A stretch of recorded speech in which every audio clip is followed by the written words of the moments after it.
Okay, this video is just a really quick, easy way to add some interesting texture to your mugs right after you throw them. And then you can push it out and kind of stretch any texture you put in, which makes it interesting and fun. So what we're doing is, after you center like you normally would, you're just going to make a simple cylinder. This is about 2 pounds of clay. My wheel is going slower than it looks in the video. This is sped up.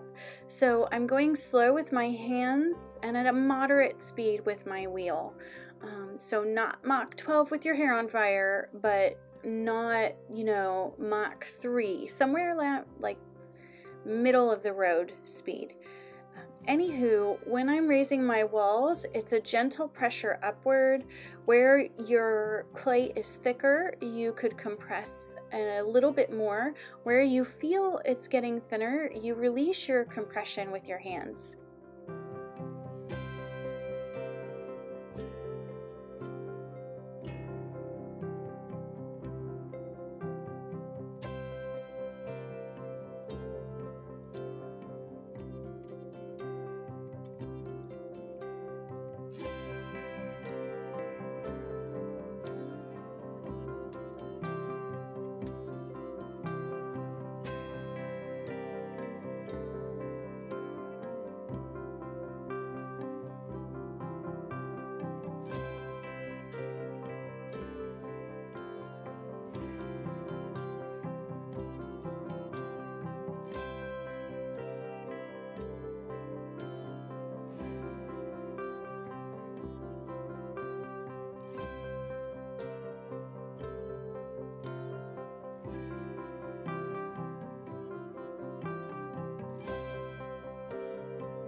Okay, once you get the height that you're looking for, you're gonna roll your texture in. I'm just using some of these clay rollers here we have.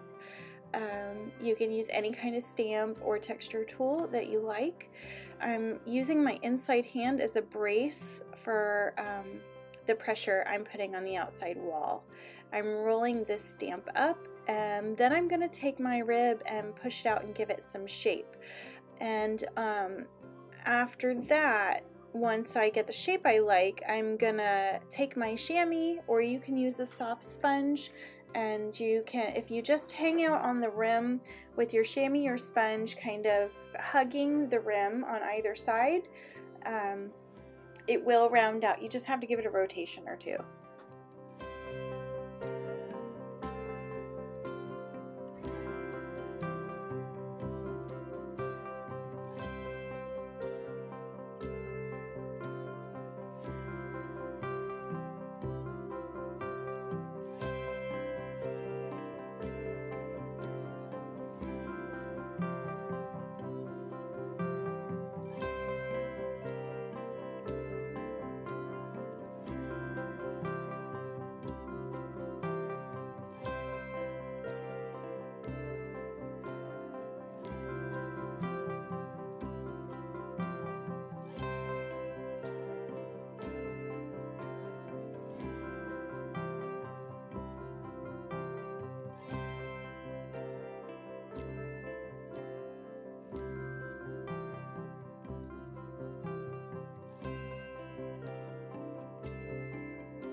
Okay, we're gonna jump ahead to the trimming. This is a week later. This is set up now and leather hard, so that's the consistency. If you're thinking about cheese like Parmesan or Manchego, one of the kind of harder cheeses, I'm gonna take my tool. I like to use the large part of my loop tool to develop a little swoop.